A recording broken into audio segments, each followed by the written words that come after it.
Hello student, आज के इस वीडियो में हम प्रश्नावली 7.1 के क्वेश्चन नंबर 6 और 7 को सॉल्व करने वाले हैं।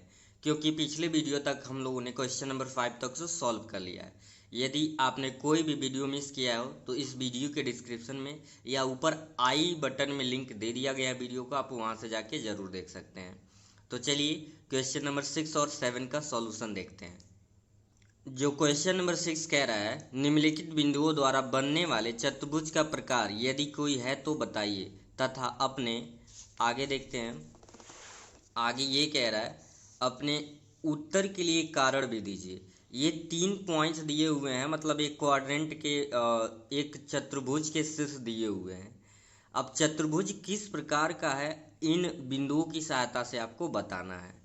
तो 3 क्वेश्चन है, चलिए एक एक पार्ट का सॉल्यूशन देखते हैं कि एक चतुर्भुज आयत होगा, वर्ग होगा, समचतुर्भुज होगा, क्या होगा। तो इसे सॉल्व करके देखते हैं। यहाँ पे छठवें का पहला क्वेश्चन ले लिया गया है जिसके पॉइंट -1, -2, 1 0, -1 2, -3 0 है। मैंने एक रैंडमली ऐसे ABCD क्या बना लिया है, चतुर्भुज बना लिया है। अब ये क्या है, किस प्रकार का चतुर्भुज है, ये हमें पता नहीं है।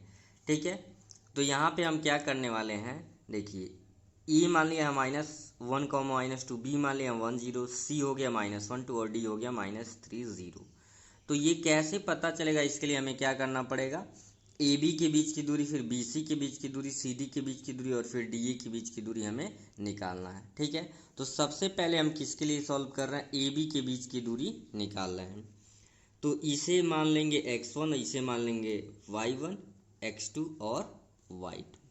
ठीक है, तो हम लिखेंगे बिकॉज हम जानते हैं d का जो वैल्यू होता है, d का फार्मूला दूरी का, x2 माइनस x1 का स्क्वायर प्लस y2 माइनस क्या होता है, y1 का होल स्क्वायर। ठीक है, तो AB के बीच की दूरी अभी हम निकाल रहे हैं। ये है -1, -2, B है 1 0। तो होता है x2 की वैल्यू यहाँ पे है 1, माइनस x1 की वैल्यू है माइनस, तो माइनस माइनस हो जाएगा प्लस का 1, स्क्वायर है तो स्क्वायर। y2 आपका 0 है, बीच में माइनस है, y1 क्या है, माइनस है और ये भी माइनस है, तो ये क्या हो जाएगा, प्लस। तो इस प्रकार से अगर आप ध्यान दें तो d इज इक्व टू हो जाएगा 1 1 और 1 2, 2 का स्क्वायर हो जाएगा 4 और प्लस 2 का स्क्वायर क्या हो जाएगा 4। तो 4 और 4 क्या हो जाएगा 8, यानी d इक्वल्स टू आ जाएगा √8।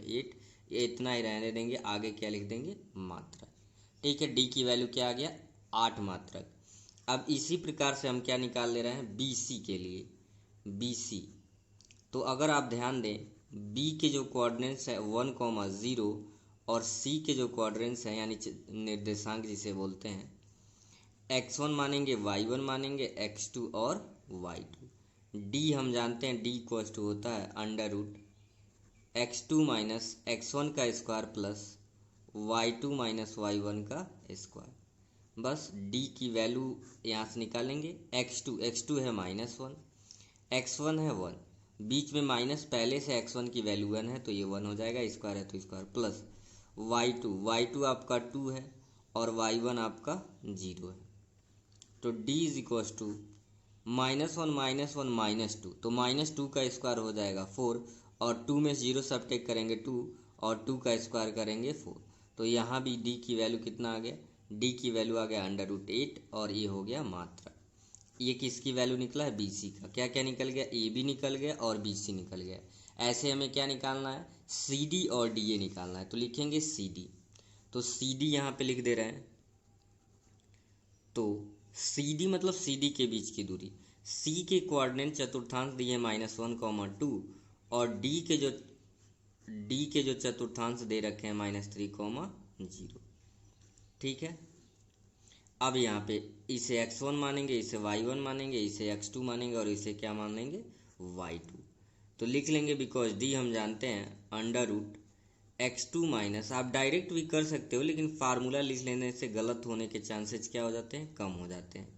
तो इस तरह से d इज इक्वल टू हो जाएगा, x2 की वैल्यू -3 है और बीच में माइनस है तो ध्यान देंगे, x2 की वैल्यू -3, x1 माइनस है तो ये हो जाएगा +1, -3 और आपका +1 का स्क्वायर, प्लस y2 की वैल्यू 0 है, y1 की वैल्यू 2 है। तो फाइनली d की वैल्यू आ जाएगा, ध्यान से देखेंगे, -3 में से 1 सब्ट्रैक्ट करेंगे तो क्या बचा, ये बचा आपका 2, माइनस का 2 तो -2 का स्क्वायर 4 और -2 का स्क्वायर यहाँ भी क्या आ गया 4, यानी इस तरीके से यहाँ भी d की वैल्यू कितना आ गया, d की वैल्यू आ गया √8। आगे क्या लिखेंगे मात्र। अब बचा जो है उसे भी निकाल लेते हैं, क्या बचा है dA। तो d के कोऑर्डिनेट्स हैं -3 0 और a के जो कोऑर्डिनेट्स है यानी चतुर्थांश जिसे बोलते हैं वो है -1, -2। अगर आप ध्यान से देखें तो हर एक क्वेश्चन के जैसे यहाँ भी क्या करेंगे हम, यहाँ भी x1 ले लेंगे और इसे y1, x2 और y2। तो लिखेंगे बिकॉज हम जानते हैं d = √x2 - x1 का स्क्वायर प्लस y2 - y1 का square. This imply d = value रखिए, x2 की वैल्यू -1 है और ये माइनस पहले से है, तो ये माइनस और ये माइनस क्या हो जाएगा प्लस का 3, स्क्वायर है तो स्क्वायर। y2 की वैल्यू -2 है और y1 की वैल्यू क्या है बाबू 0 है। दिस इम्प्लाई d = देखिए 3 में से -1 सब्ट्रैक्ट करोगे 2 बचेगा, 2 का स्क्वायर 4, -2 में 0 घटाओगे -2 और -2 का स्क्वायर 4। तो यहाँ भी d की वैल्यू क्या आ गया √8 और आगे आ गया मात्र। तो यहाँ पे अब लिखेंगे स्टेटमेंट, क्या लिखेंगे, because AB = BC = CD = DA और ये क्या है √8 मात्रक। तो ये कौन सा ट्रायंगल बनेगा, ये किस प्रकार का चतुर्भुज बनेगा, इसलिए ABCD एक क्या है आयत है। क्या है आयत है, यानी जो दी गई शीर्ष हैं लिख सकते हैं आप कि जो दिए गए शीर्ष हैं एक आयत के शीर्ष होंगे। तो आई होप आपको ये समझ आ गया होगा। अब इसके सेकंड पार्ट को देखते हैं, सेम स्टेप यही है, ऐसे ही उसको भी सॉल्व करना है। यहाँ पे थोड़ा सा ध्यान देंगे, AB = BC = CD = DA, यानी छठे का पहला सारा 8 मात्रक आया है। तो ऐसा क्या होता है, आयत नहीं बल्कि क्या बोलते हैं इसे वर्ग बोलते हैं। आयत में आमने सामने की भुजाएं बराबर होती है, तो इसलिए याद रखेंगे ये क्या बन रहा है वर्ग बन रहा है। छठे का यहाँ पे दूसरा है -3, 5, 3, 1, 0, 3, -1, -4। ये चतुर्भुज के शीर्ष दे दिए हैं, आपको बताना है कि ये चतुर्भुज किस प्रकार का होगा। तो आप फिगर भी एक रैंडमली बना सकते हैं या डायरेक्ट ABCD इनके जो शीर्ष दिए हैं ABCD मान लीजिए और बीच का दूरी निकाल लीजिए, दूरी से पता चल जाएगा। तो A और B के बीच की सबसे पहले दूरी निकाल रहे हैं। यहाँ देखेंगे x1 y1 x2 y2 लिखेंगे, बिकॉज हम जानते हैं d = होता है √x2 - x1 का स्क्वायर प्लस y2 - y1 और 2 का होता है तो इसे होल स्क्वायर बोलते हैं। तो दिस इम्प्लाई d = √x2 की वैल्यू यहाँ पे 3 है और माइनस पहले से है, ये माइनस और ये माइनस, तो ये हो जाएगा प्लस और ये है 3 का स्क्वायर प्लस y2 की वैल्यू 1 है और -y1 देखिए 5 है, तो ये हो गया y1 5 स्क्वायर है तो स्क्वायर। d = 3 3 6 का स्क्वायर प्लस 5 में से 1 सब्ट्रैक्ट करेंगे तो -4 का स्क्वायर, यानी d = यहाँ पे 6 का स्क्वायर हो जाएगा 36 प्लस 4 का स्क्वायर क्या हो जाएगा 16। तो दोनों को जोड़ दीजिए, d = 6 6 12 हो जाएगा और 3 1 4 42 और आगे क्या लिख देंगे मात्रक लिख देंगे। तो इसी प्रकार AB जैसे हम निकाले हैं AB के बीच की दूरी, ऐसे क्या निकालेंगे BC के बीच की दूरी। तो यहाँ पे लिख देंगे बिकॉज d = x2 - x1 का whole square plus y2 - y1 का होल स्क्वायर। d = यानी d मतलब डिस्टेंस दूरी, x2 की वैल्यू 0 है माइनस x1 की वैल्यू 3 है, इसका हो जाएगा स्क्वायर प्लस y2 की वैल्यू 3 है माइनस y1 की वैल्यू 1 है, इसका हो गया स्क्वायर।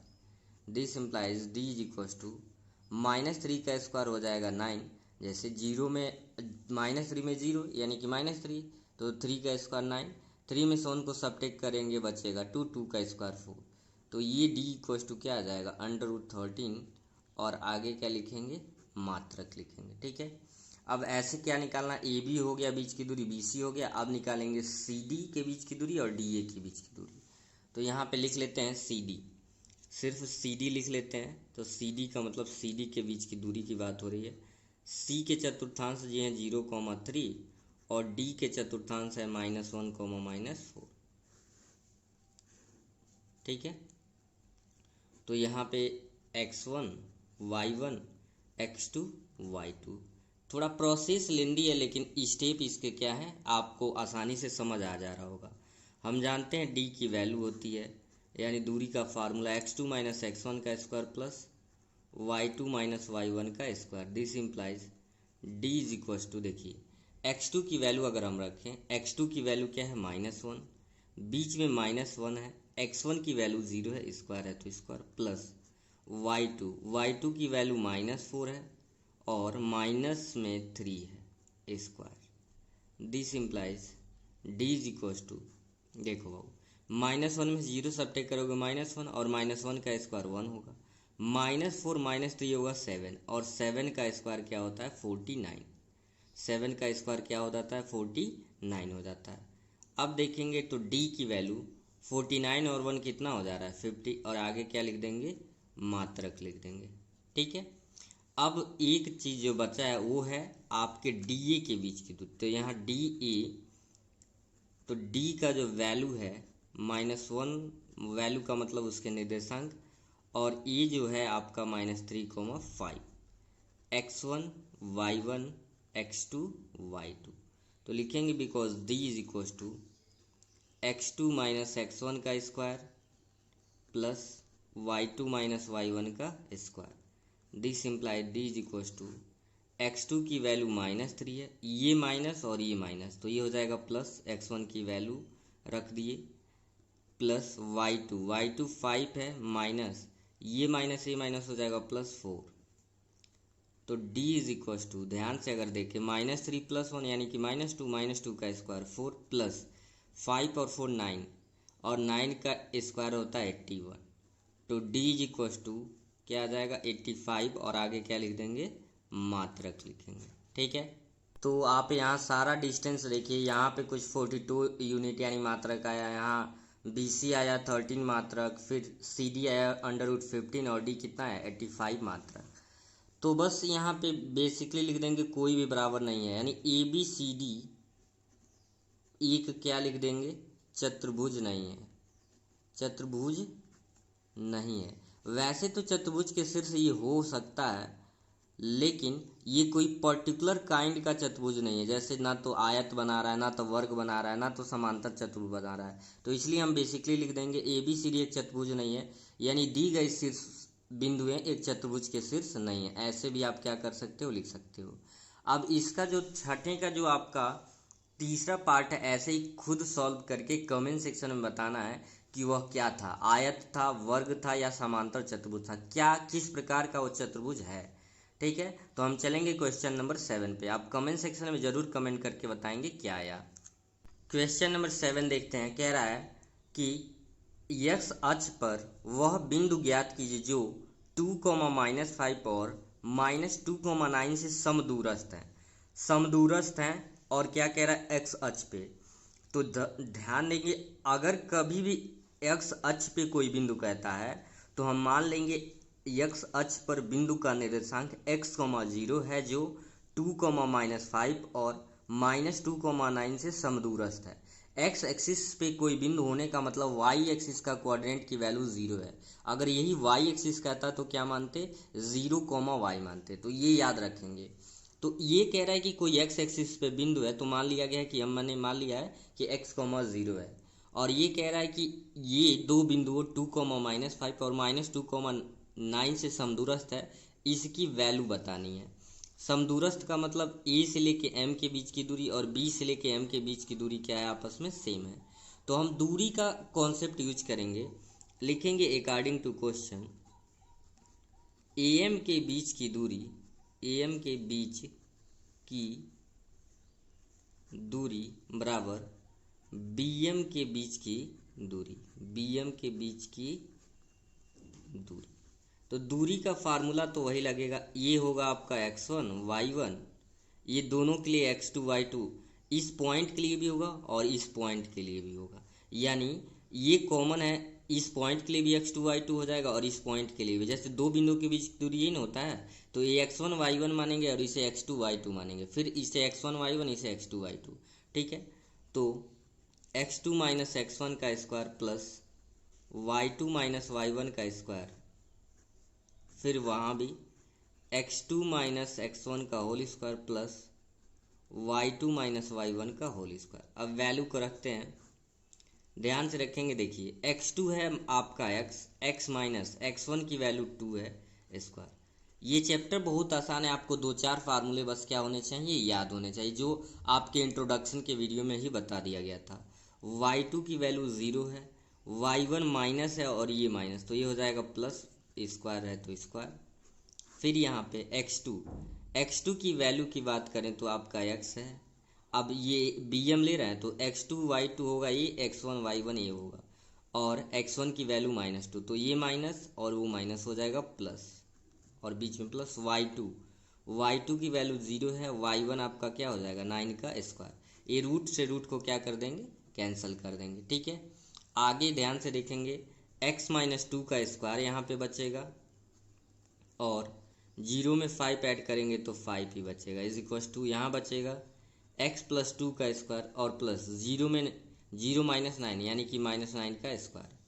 अब तोड़ देंगे दोनों साइड वाले वैल्यूज़ को, ये ध्यान देंगे, a - b का होल स्क्वायर, तो a स्क्वायर यानी x square plus b square, 2 का स्क्वायर 4 और -2ab यानी 2 × x × 2, a square plus b square -2ab, 5 का स्क्वायर हो गया 25 is equal to a + b का होल स्क्वायर, a का स्क्वायर यानी x का स्क्वायर, x स्क्वायर 2 का स्क्वायर हो जाएगा 4 प्लस 2ab, 2 × x × 2 और 9 का स्क्वायर होगा 81। ये 4 से 4 कैंसिल, x स्क्वायर से x स्क्वायर। आपको बताया गया बीच में इक्वल है और दोनों तरफ सेम वैल्यू है और सेम साइन हो तो आपस में क्या हो जाते हैं, कैंसिल आउट हो जाते हैं। 2 × 2 = -4x, ये 2 × 2 = 4 प्लस होगा, इधर आएगा तो माइनस का 4x हो जाएगा, और ये प्लस में 81 है और प्लस है इधर आएगा हो जाएगा -25। -4 8x होगा, 11 से 5 को घटाएंगे अगर तो 6 बचेगा, और 7 में 2 को घटाएंगे 5। -8 से 56 को काट देंगे तो x की वैल्यू क्या आ जाएगा, x की वैल्यू आ जाएगा -7। तो लिखेंगे अतः x, 0 हम बिंदु का निर्देशांक माने थे, यानी 7, क्या आ जाएगा 0 आंसर। यानी उस बिंदु का निर्देशांक क्या है कि जो दोनों बिंदुओं से समदूरस्थ है, x एक्सिस पे है -7, क्या होगा 0 होगा। तो इस तरीके से इस क्वेश्चन को क्या करना था, सॉल्व करना था। तो क्वेश्चन को आप नोट जरूर बनाएं, फेयर जरूर बनाएं और अच्छे से कई बार सॉल्व करके प्रैक्टिस करें कि एग्जाम में जो छोटी मोटी गलतियां होती हैं उस गलती होने के चांसेस ना रहें। फिर मिलेंगे अगले वीडियो में, तब तक के लिए थैंक यू।